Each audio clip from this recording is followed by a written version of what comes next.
आज আমি সজনে শাক রান্না করে দেখাচ্ছি। প্রথমে জল দিয়ে নিলাম কড়াইয়ে গরম করতে, এরপরে কিছুটা হলুদ দিয়ে নিলাম জলে, তারপরে পরিমাণ মতো লবণ।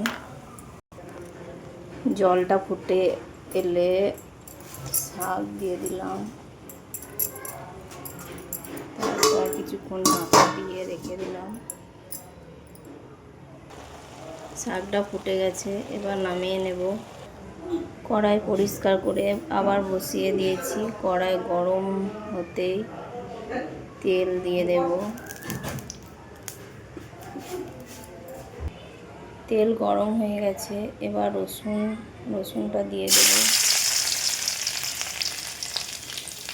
তারপর কাঁচা লঙ্কা দিয়ে দেব।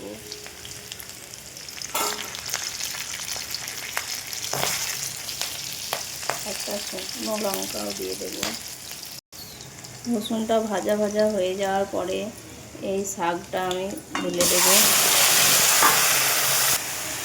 অল্প পরিমাণ চিনি দেব যাতে কষাটা কেটে যায়। তারপর একটু নাড়াচাড়া করে যে ভাজা ভাজা হয়ে যাবে, নামিয়ে নেব। তারপর গরম গরম ভাত দিয়ে এই শাক খেতে খুব মজার লাগবে।